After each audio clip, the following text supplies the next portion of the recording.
afterlife for the party, the most affordable entertainer in his price range.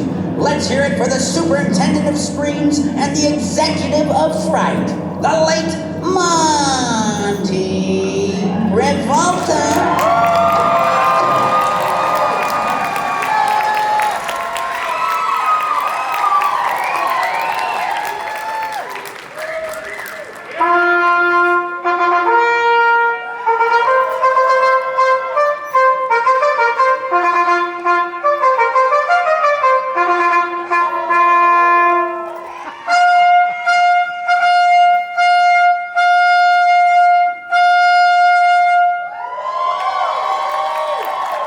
Greetings! It's me!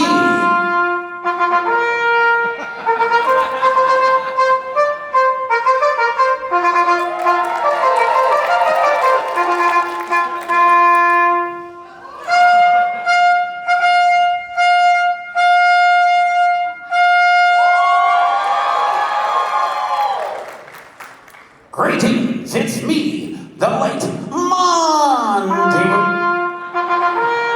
All right, cut the track off. That's enough. All right. Greetings. It's me, the late Monty Revolta, star of the Monty Revolta Show. Cue the clapping.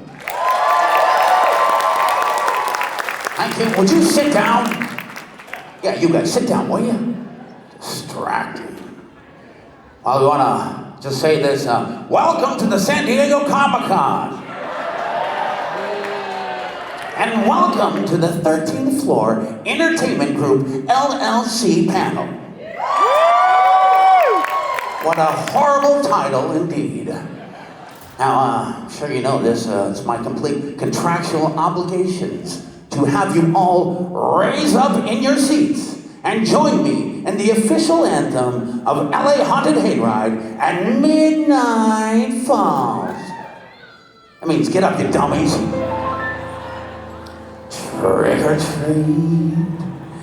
Trick or treat, door to door for treats to eat.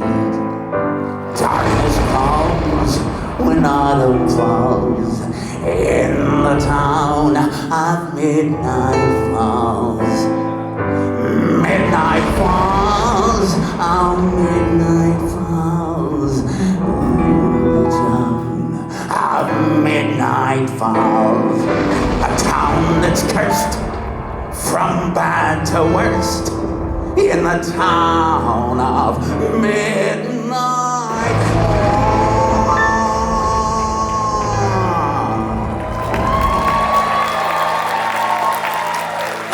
I'll see you in the spa. All right, stop it. Turn off that shit. Welcome to Midsummer Scream. We are excited to be joined by a few of the creative masterminds behind 13th Floor Entertainment Group, the owner-operator of 17 large-scale attractions that haunt the nation each Halloween, including some of your favorite events right here in the Southland. Today, they will discuss the innovation behind their cutting-edge designs, intricate mazes, and the narratives that keep fans returning year after year. As summer starts to fade away and the spooky season looms large, it's time to find out what this sinister crew has in store for all of us. Please, welcome to the stage, the creator of Delusion and director of immersive entertainment for 13th Floor, John Braver. The creator of the Los Angeles Haunted Hayride and producer at 13th Floor, Melissa Carbone. Regional manager for 13th Floor, Amy Holloman. Vice President of Operations for 13th Floor, Greg Salyers. CEO and founding partner of 13th Floor, Christopher Stafford. And your moderator for this presentation, from Ash vs. Evil Dead, actress Dana DeLorenzo.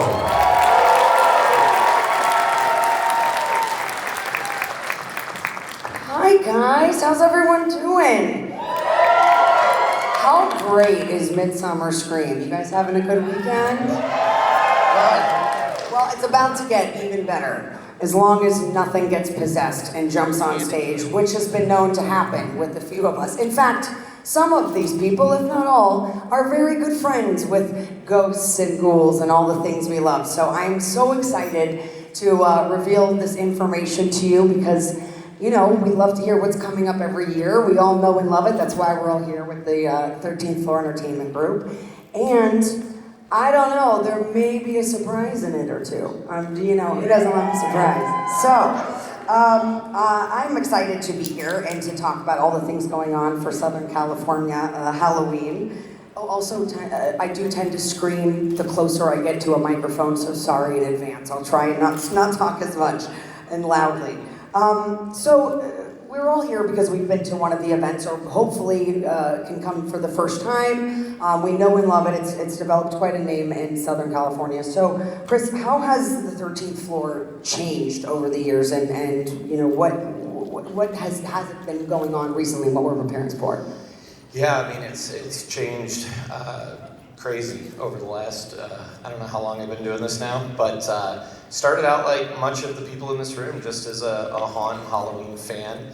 Got invited to go work at my first haunted house when I was 15 years old and fell in love with it, and always thought about what would it be like if I did my own haunted house one day. And so in 2002 I actually opened our first haunted house with my business partner who we met working as 15-year-old kids at that haunted house. Opened our first haunted house then. 2008 we opened the original 13th Floor haunted house in Denver, Colorado. And then in 2009 we met a couple of guys from Austin, Texas that had done a haunted house called the House of Torment. And we brought our businesses together. In 2010 we opened 13th Floor San Antonio. And that was kind of the genesis of the 13th Floor Entertainment Group, right? Bringing those two companies together and starting to grow the business. Since then, we've been opening new shows, acquiring shows. The company this year will operate 32 different attractions across the country. Wow, that's a lot of work. Yeah. So a lot of them are centered in the Halloween space, so haunted houses, Halloween festivals. But some of them are also room escapes, axe throwing, and then we just opened our first immersive art installation in a joint venture with Otherworld. It's called Otherworld Philadelphia. It's a pretty incredible location. But yeah, and it wouldn't be possible without all the people sitting on stage here today and a lot of the folks that are in the audience watching us today. So pretty excited to reveal to you guys a lot of secrets about what we've been working on and what all these folks have been working on. But before we do that, I think we're going to hop back and take a look at a video, just a recap of what we did in 2023. Great.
I'm so excited. Are you guys excited? Look at that. That was last year. So now we're going to get into what's to come. And I think we have to jump into probably the most unique event to start off the events. It's also known, I'm sure, as you all agree, as the vanguard of interactive horror theater. I think you know and you love it. It's a little world called Delusion. And I'd love to talk to John Braver, everybody, the creator of Delusion. So, John, for anyone who hasn't experienced Delusion, can you just kind of describe the concept? Yes, how many people have been to Delusion? Okay, that was loud. That's good. And there were a lot of people that haven't. So for all of you, I kind of want to give a quick explanation. It's basically the most cinematic experience you can have in the live setting. So I come from the film world. We kind of brought that into the live world. And to give you a bit of a taste of that, and some of the characters and the stories, just want to throw up a little video here for you guys to enjoy. So check it out. Delusion is the best time you're going to have this Halloween season. Very scary, very intimidating after that. I just felt like someone was always behind me the entire time. It's super creepy and very intense. You gotta come check it out. It's awesome.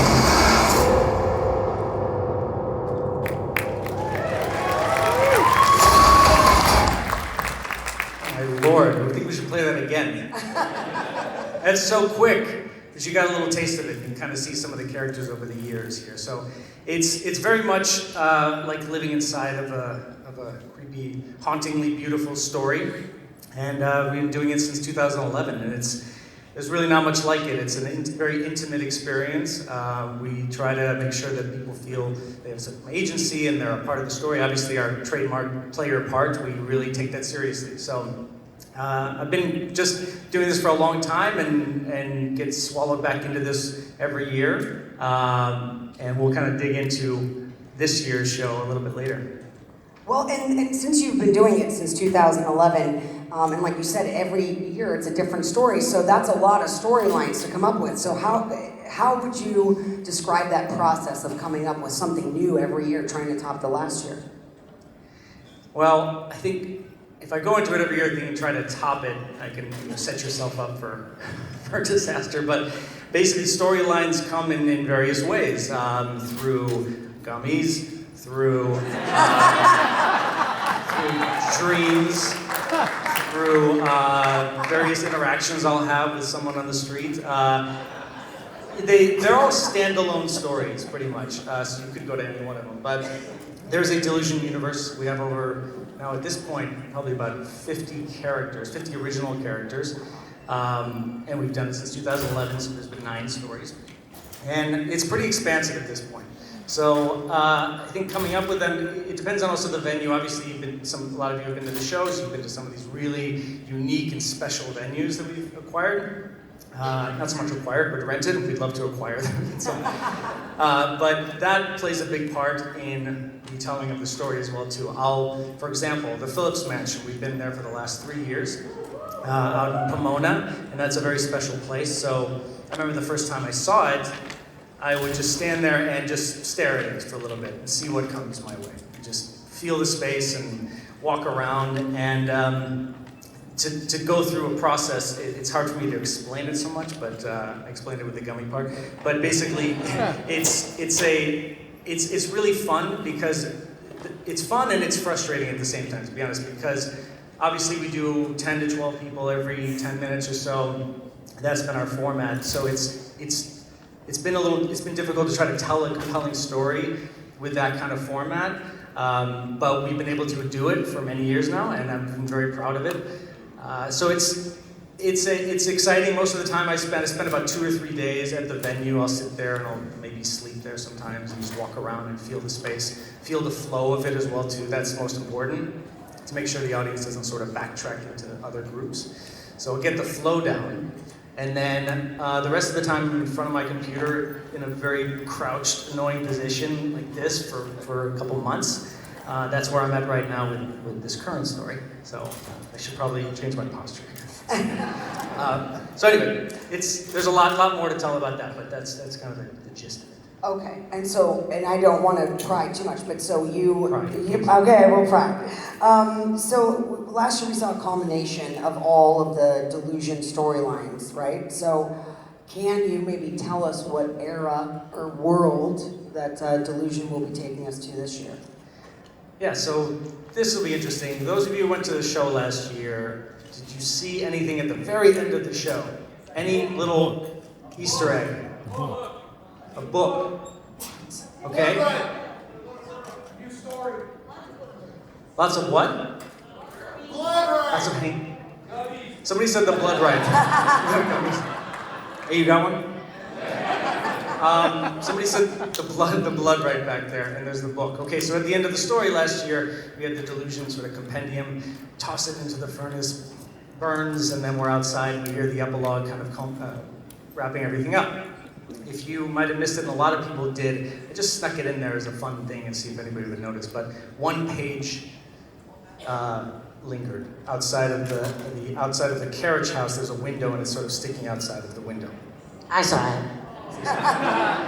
So that was called a show from 2012 called The Blood Rite, and that's the era I'm revisiting. I'm bringing back sort of a storyline and some characters from that that show.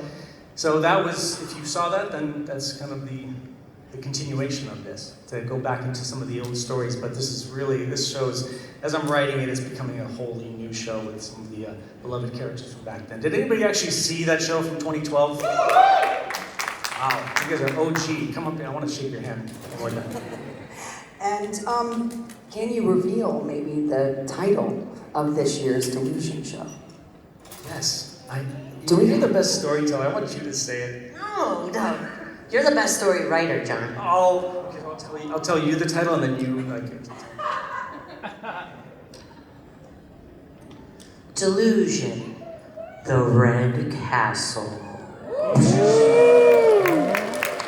Hey, there it is.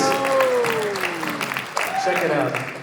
Delusion, the Red Castle. You can kind of take a moment and read about the storyline from this year. It's a lot about love and sorrow. It's a character named, those who came to the show in 2012, do you even remember the name of the protagonist? This stuff, forget it. It's called Dr. Lowell, that's right. Someone bring that person a prize. That's right. Gummy. Hey, we got a theme going for this panel. Okay. 13th Floor Entertainment Group does not endorse what I mean. Not a guarantee. So, the storyline basically is like he lost his wife. Wow, what a transition.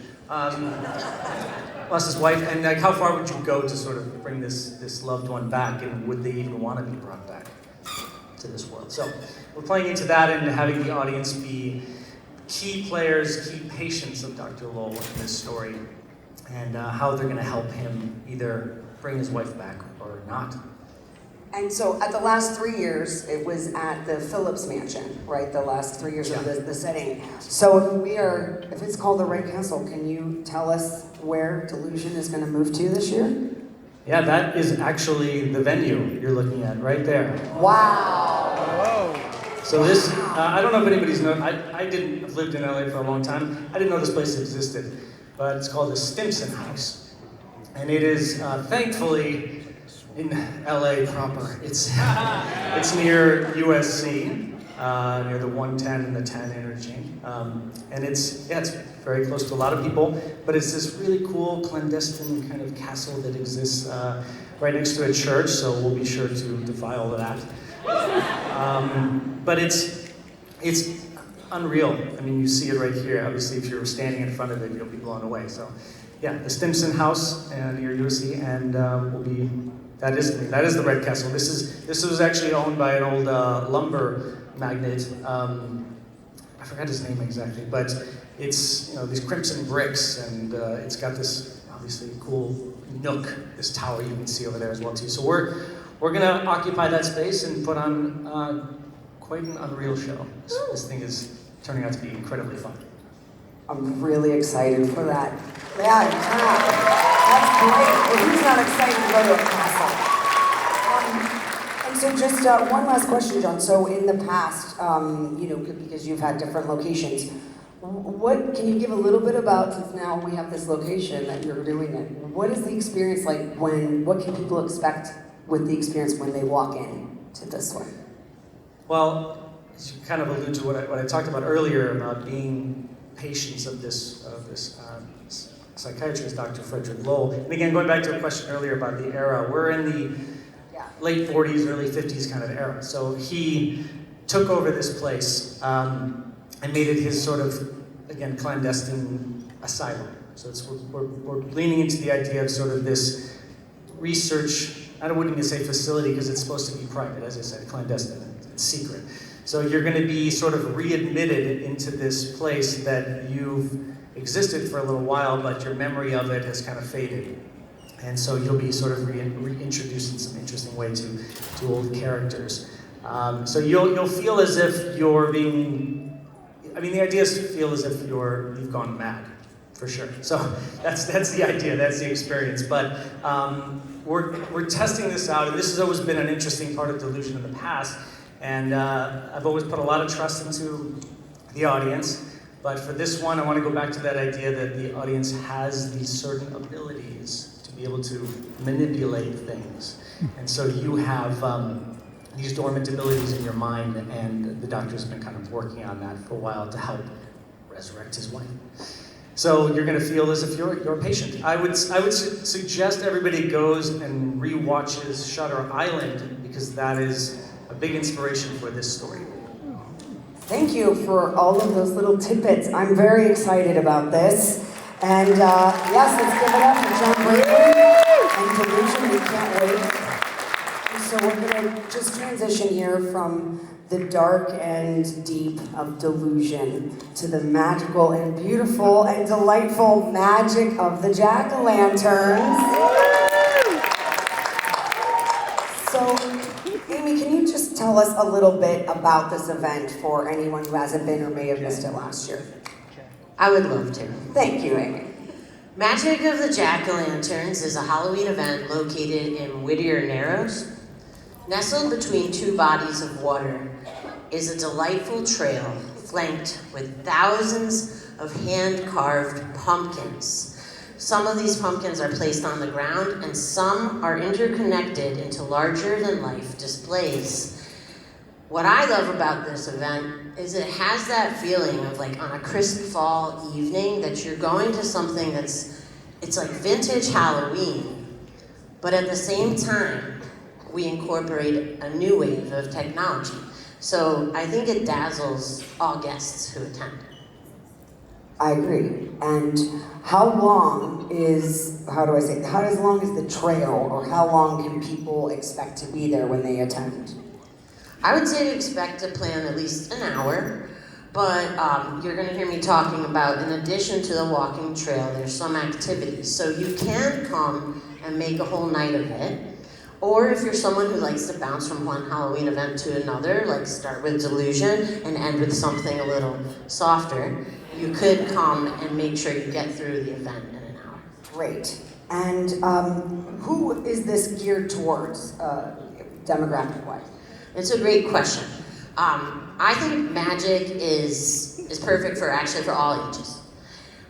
There's something for everybody, whether it's from a date night, which would be a very romantic suggestion for you guys out there, from a date night to a group of teenagers who want to do something fun, to family favorites. There's nothing startling, but it's something that people like all the time, and even if you get creative like John with whatever gummies he was talking about, you still would probably find this event extremely magical.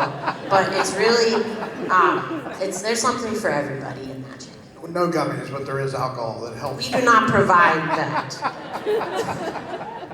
And so, this is the second year, correct, of Magic of the Jack-O'-Lanterns. And are there any changes or updates that we should know about for this year? Oh yeah. For this year, like I said, in addition to walking through the trail and seeing all of the displays, we are going to also have some fun inflatable pumpkin themed activities, from gigantic slide to obstacle courses, both for adults and children. And then there's the pumpkin bounce pad, which you can bounce on it, you can chill on it, everybody has a great time. We also have, we started a s'mores experience last year, prototyping this at this event, and we found it was so popular, but we wanted to make it even better this year. So you can sure, we can sell you s'mores, but Greg and the team have been planning on how to make this really an experience, where you're sitting around with, campfire together, which I think is awesome. And in addition to that, we, like I mentioned earlier, new wave of technology. I'm gonna let someone else tell you all about the technical components of that, but we're pretty excited for the advances that we're making in the show this year. Wonderful, and you just touched upon it. I was just going to ask you, Greg. There's one new surprise this year at Magic of the Jack-O-Lantern. There is. We didn't ask. How many people went to Magic last year? So, that's fantastic. So, if you've been or if you haven't been, Magic it's beautiful. I mean, there's just no other way to put it. There's 7,000 pumpkins and pumpkin boards and a lot of different things going on. But last year we had one particular feature that we put in. It was 500 little pumpkins around a corner that were all synced up to music and dancing. And it was, without a doubt, the most popular part of the show. And so we're sitting there one night looking at the crowd, looking at the grid, and we're like, why don't we do this to the entire show?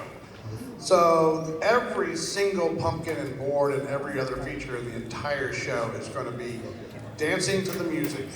And then every half hour, we're going to take that and we're going to have a park-wide show. So instead of little vignettes with their own little show, every half hour, the entire park is going to be one giant show.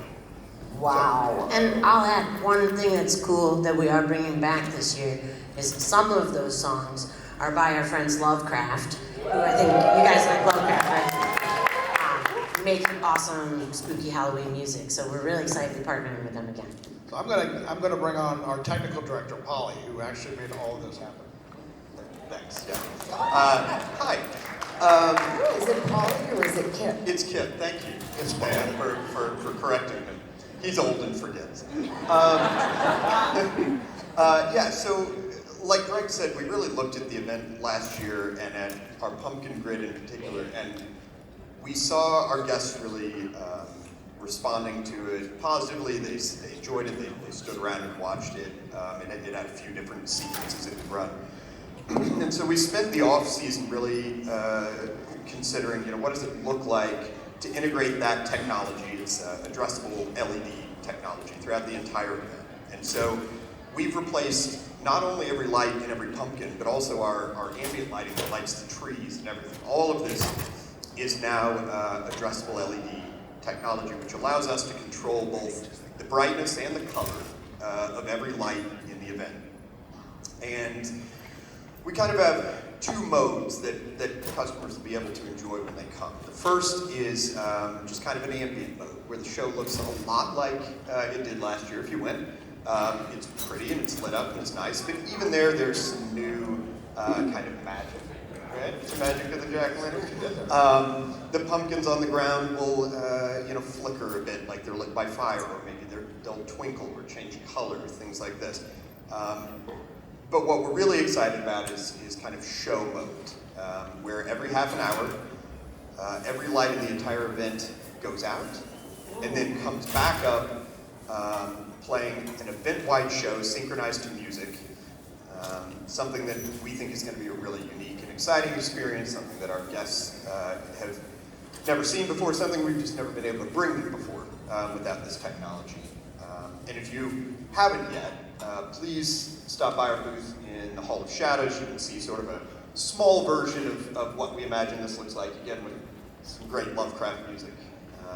And then this season, please come out and see the entire event with your neighbors. Fantastic. And Greg mentioned it briefly, but we do also have food and themed beverages, both alcoholic and sober, at this event. So I think if you come and you catch the tail end of show mode, grab a drink, stick around so you can see it go through the whole sequence again. And there are multiple shows, so throughout your stay at the event, you'll get to see at least a couple or three different sequences. I want to thank Kip for how positively he's describing all of this, because on the night that we all stood there with the small example of it and said, what if the whole place did this? I can see Kip's head just go. So I appreciate his enthusiasm. No, actually, he loves what he does, and I think you guys are going to see that when you come see it this year. I was super impressed by just the small demo that you guys can see in the Hall of Shadows. So. That's always the secret sauce I found in anything. When you really love what you do and you're passionate about it, like everyone up here, you can see how excited they are, which is why you all are excited, which is why they consistently put on good events and good shows, because you can tell they genuinely love it and they invest a lot into it. And I'm very excited about this, and I think this is going to bring the magic of the jack-o'-lanterns to a whole new level. And I think, I could be wrong, but I believe we have a teaser trailer of what to maybe expect this year.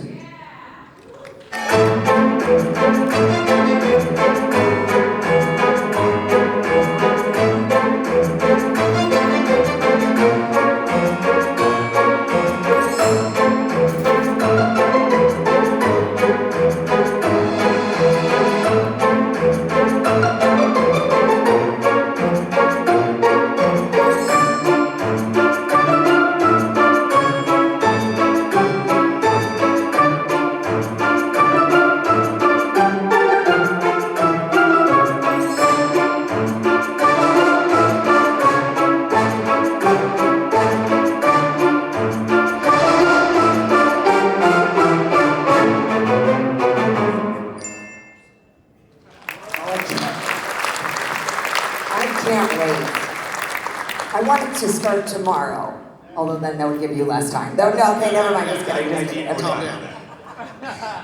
And so I want to bring out a special guest to help Amy with this next section, because there's been a lot of buzz. I'm sure you guys have heard a lot of buzz about a certain event returning to the Queen Mary this year. So it sounds like you know it's Queen Mary's Dark Harbor that we all love, and we have an exclusive announcement for all of you. So please welcome to the stage the 13th floor director of special projects, Bert Bertolino, Paisan, Brett Bertolino, everybody. Oh, wow. Hi, Brett. Welcome back. Yes. So how does it feel, Brett, to be producing such an iconic event that people are so excited about as returning to the Queen Mary? Well, I think I can speak for both Amy and myself and say it's super exciting and it's a true honor to work on this project. If you're from Southern California, you know how legendary Dark Harbor is. But it's legendary outside of this market. Both Amy and I are fans of Dark Harbor. When we were producing Halloween events on the East Coast together, we flew across the country on multiple occasions just to see Dark Harbor. And so I feel like our haunt careers are coming full circle when we have this opportunity to bring back such a legendary event that's been dormant for 4 seasons. I don't think that's something that happens very often, and so it's really a true honor for us to be, participating in this project. And I hear you have some news to share with us today. We do. So who was at the Dark Harbor panel yesterday? Yesterday we talked about some new mazes. We teased a new maze on the ship called Infirmary. We teased a new maze in the harbor called Breakout. We told you about some new rides. We told you about the secret bar program. We talked about entertainment. And we said that we'd drop another announcement here today. Right now! I think, are we going to show the trailer first? Or? I think the trailer's at the end. Got it. What about the next slide? I think it might Hit us with the next slide. Do you guys remember this? Yeah. So, as Amy and I are producing Dark Harbor, we've spent a lot of time doing research, a lot of time talking to other fans. And we know that one of the things that most resonates with people are the stories of Dark Harbor and the icon characters of Dark Harbor. The chef we found was one of the icon characters that was newer, and we found that the chef actually didn't resonate as much as some of the other characters, some of the other icons that we want to bring back. So I want to go to the next slide. One of the interesting things about producing Dark Harbor this year is 4 years have passed since the event operated. The Queen Mary was closed for 3 Halloweens. During that time, Nearly all the physical assets from the past events were lost to time. When we started producing this event, we were told that all the mazes on the ship no longer existed, that they were removed when the ship was closed. And then we got a call from Dylan, who runs events on the ship, and he said, I found something. Do you have a moment to come over here? And I said, of course we do. And deep, deep inside the ship, in the very back of the ship, is the feast maze. And somehow, over those 4 years, because it's so deeply buried in the ship, the maze was still there, intact. It was like stepping back in time. It was so emotional for us because we're fans of Dark Harbor. You can even see some of the pictures up here from the last night of 2019, the thank you message to the feast staff in the feast break room. So it was such an eerie, creepy experience, but also so exciting. And then we had the parallel kind of thought, well, okay, Feast has an icon character that probably resonated least with the fans. So it was kind of a win, but also a loss. We've been telling our fans that we're going to honor the history, the legacy, and the stories of Dark Harbor. In some of the mazes this year, we're telling completely new stories, continuing it. In some of the mazes, we're continuing the existing stories of the past and telling what happens next in those stories. With Feast, we decided to go in a different direction. Amy, you want to tell them where we landed? Yes, we decided to go back in time. So if you could think of Dark Harbor as a film series, we wrote a prequel. Meet our young, ambitious, handsome butcher with his eyes on the role of head chef on a luxury cruise liner. After chopping up meat for years on the ship, he grew resentful towards the first-class passengers, ungrateful for his meticulous cuts of meat, fish, poultry, and beef. He grew frustrated, and he started to take things into his own hands. He thought, maybe I need some type of special ingredient.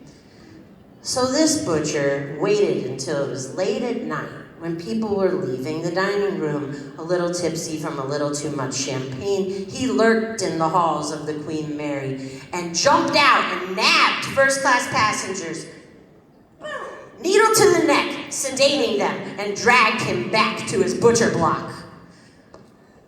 All of a sudden, everyone on the ship started saying, yum. This food tastes delicious. What is so good? What are these secret recipes? People started going crazy. I need the name of the chef. Oh, it's not the chef, it's a butcher. What is this meat? It's so good. He started growing, his pride. He said, oh yes, I'm the best butcher. And the chef was getting jealous, and his coworkers were getting jealous. Well, he thought, I'll take care of my competition. Took them down too. They became part of the feast as well. But soon, all this went to his head, and he got hungry and started eating his own spoils. He needs more meat. He's searching for it. He is looking for you. Everyone who comes into this attraction this year could end up on the table. Of course, as he became more and more distressed, he eventually became who you recognize from the past as the chef. But we want you to step back in time with us to follow the story of the young, ambitious butcher rising the ranks. This year, the prequel story of Feast at Dark Harbor.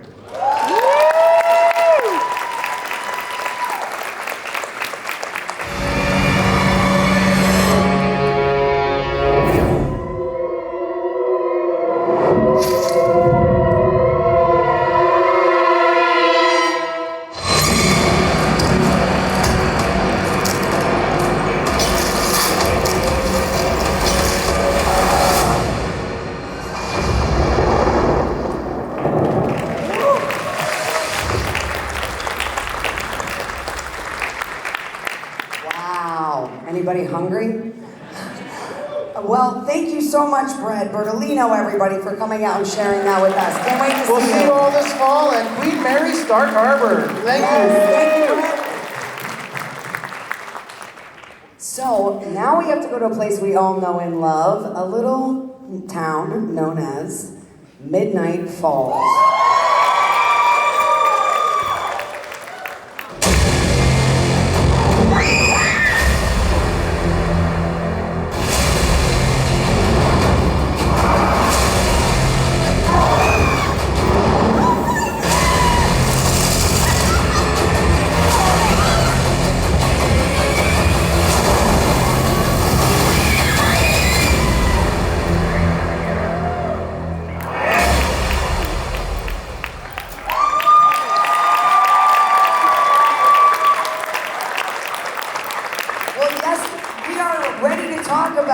The LA Haunted Hayride.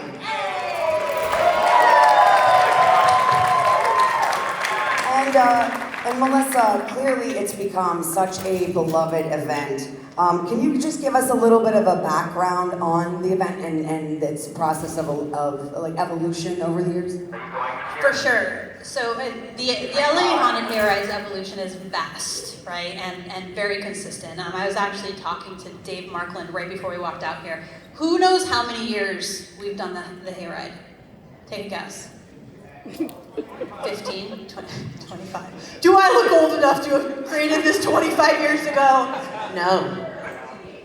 16. So this is year 16, right? Wow. So woo! Yeah, it's pretty crazy. Thank you for everybody who's come over in the past 16 years. Who has been to the LA Haunted Hayride? Hell yeah! That's what I'm talking about. Thank you. Chris also says thank you.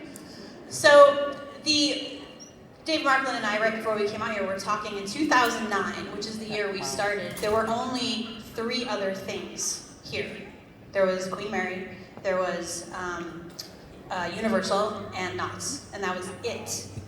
That was it. So when we think evolution and we look at then and now, I mean, the industry as a whole has evolved. LA and Halloween has evolved. But for the LA Haunted Hayride, we started as an attraction that put environment first, right? Like the entire like cerebral like motivation for this was we wanted to take people who lived in Los Angeles and were always on concrete and in the city and in traffic and could barely breathe and who knows what our lungs look like, but we were going to stick them in the woods at night. Because that had never happened, right? We were only in amusement parks, and we were in environments with mazes, that we would walk from one maze to the next, and in between those 2 mazes, we weren't always still in the experience. We'd be plucked out of that experience sometimes by looking at like pastel colors or cartoons, or we would be taken out of the experience. But this was, I think the first time we just kept people in the experience in a cerebral way, like kind of like shoved their head under, so to speak. But since then, I think the Hayride has been on a constant evolution of changing every year. I think most people know that in 2013 we went on Shark Tank and we got the largest deal in the history of the show from Mark Cuban. That started a motor for the LA Haunted Hayride that has just never stopped. So I think that immersive experience, that narrative piece has always played a big role in each year of the LA Haunted Hayride. Now, with the characters that are out there right now, I think a lot of you have probably met them, talked to them, had conversations with them, spent nights with them, right? And you're seeing them again tonight, and it's like, Herschel's an old friend that you had a hot cocoa with in October. So I think that's the special part of the Hayride, because even today, 16 years later, there's nothing in LA that makes you feel like you're not in LA, like the LA Haunted Hayride does. That is perfect. That is exactly what I was going to say. You feel transported in the town of LA. And can you tell us a little bit more about what mazes we can expect this year? Yeah, we've got, as last year, most of you, well, whoever went last year, we went in Hillbilly Halloween last year. That was a brand new maze. We were very excited about that. That will be back this year with some tweaks. Trick or Treat, which has been a perennial maze, desperately needed some updating. And I'm glad to say that about 80% of that has been completely transformed and redone this year, with the doorbells back where they belong.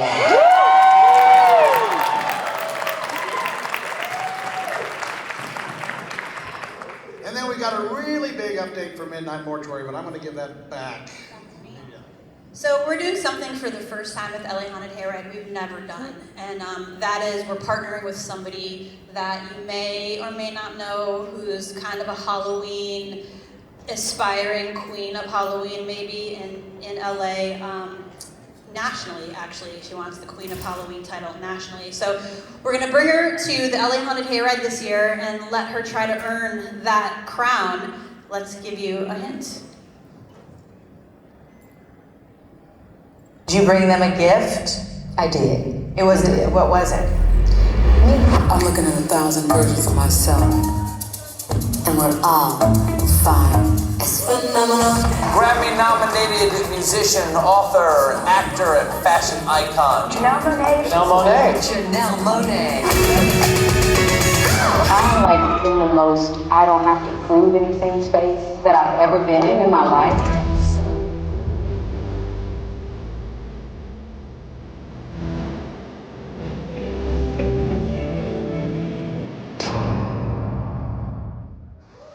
Hello, Mel, and hello, Midsummer Scream. Yes, I am sad that I cannot be with you in person. I am in Europe on tour, and as you know, like I know, Halloween is the only season that matters, right? So I'm so proud to announce that I will have my very own attraction at the iconic LA Haunted Hayride, and it's called the Monet Manor. Yes! All season long.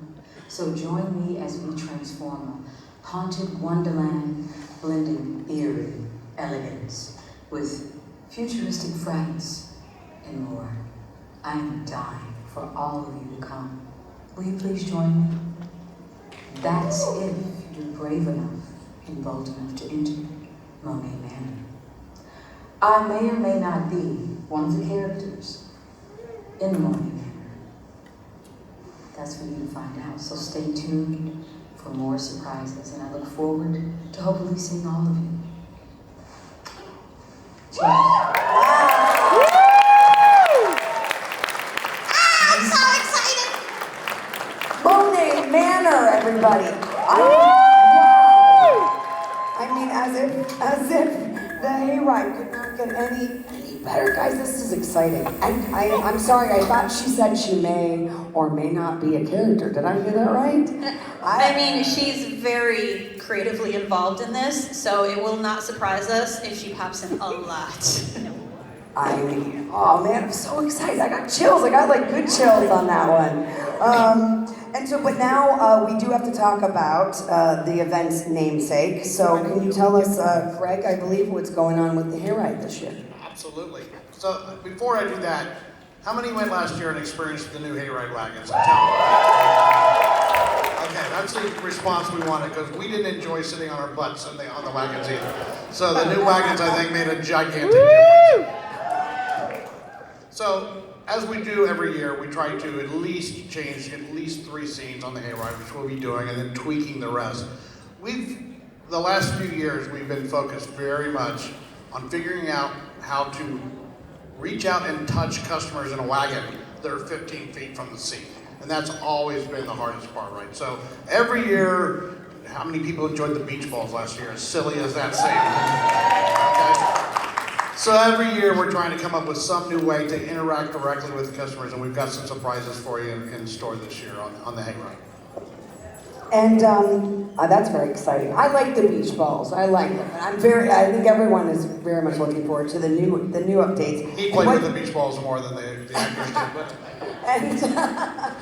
And what else is new this year? I hear there's a couple other little new things. So again, like last year, we added axe throwing and zombie splat, and they sold out every single night. And what we heard from a lot of customers is, we love the mazes, we love the hayride, we want more things to do while we're out here. So this year we're adding the mini escape games. So we're adding some new drink options. So, last year if you wanted a drink, you had to stand in line with a food vendor and wait to get a drink. We're actually putting in dedicated drink stands this year. So we do listen. I promise you we do listen, because we had to stand in there selling the same lines to get a drink. And maybe most importantly, how many years have we teased you with a merry-go-round? Now, you're going to get to ride it this year.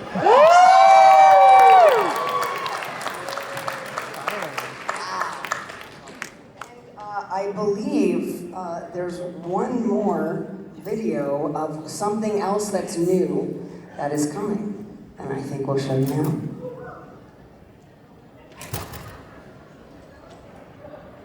She speaks to the dead. Madame Aurora, the world-famous spiritual medium, is here tonight on our stage. People have traveled from around the world to witness her power as she contacts the spirits of the dead. You too can receive a message from the other side. Look, she's lighting her candles now. Hurry, you don't want to miss the experience of a lifetime. She's performing live right inside. It's very anticlimactic into that video, right? Mysterious. Ooh, so what is this? I love a seance. I don't know about you guys. I love a seance. Can you tell us a little bit about what this experience will be like? Absolutely. We're doing a lot of cool things this year, including Monet Manor, but this is the one that I'm excited about. This is our first theatrical experience. You're going to sit down and actually experience, let's just say, a seance that went wrong. So I'm going to actually let Polly talk about a little bit about this. Thanks, Kip. We're going to keep working on it. Polly is working. He forgets. As the day gets later, his mind wanders.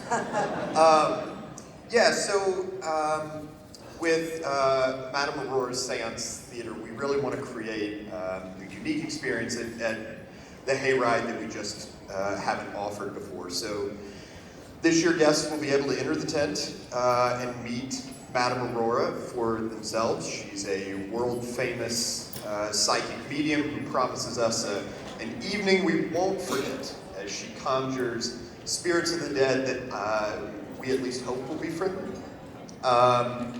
The experience will really combine theatrical elements with some cutting-edge audio, lighting, tactile effects to really create sort of an immersive experience for our guests at Hayride this year. I think hopefully it's something that they won't soon forget. We're very excited about it. Think 4D scary. So that's the best way to put this. Well, I don't know about you guys, but I'm okay if the ghosts aren't friendly. I'm okay if they want to scare us a little bit, and I'm really, really looking forward to this. This looks fantastic. It sounds like it's going to be a jam-packed season this year at Hayride, which everyone loves so much. So let's give it up for the Hayride and all the exciting things. Cannot wait. And, well, I did promise you a surprise, and I would like to reveal to you that everyone today is going home, or going home, like you get a seance, you get a seance. Everyone here is going to receive a free ticket to the Magic of the Jack-O-Lanterns and the Los Angeles Haunted Hayride. So, all you have to do is check out the screen for instructions on how to redeem your tickets. And make sure you take advantage of that because there's so much that we love, so much of things that we return for every year, but so many new exciting things. I don't know about you guys, it sounds like every single event is, I'm going to go ahead and say it, I'm going to call it early, it is going to top itself as it does every single year, and that's why we all love it so much and all the events you guys put on. So thank you so much. Chris, John, Brett, Amy, I think, wait, is it, I want to make sure everyone sees the screen. We all know what we have to do. Okay, we got it? Okay. Chris, John, Amy, Brett, thank you all for just coming and for sharing all this stuff with the crowd, being the first year about it, getting us all psyched up and hoping it was Halloween tomorrow.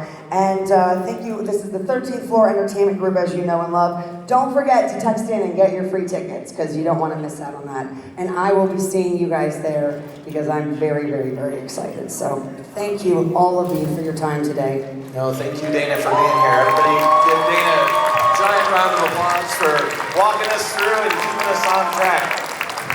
Thank you guys, and thank you. Enjoy the rest of your time at Midsummer Scream. I will be over in the booth, but in the meantime, otherwise I'll see you at the big events coming up on Halloween. Thank you guys so much. Thank you.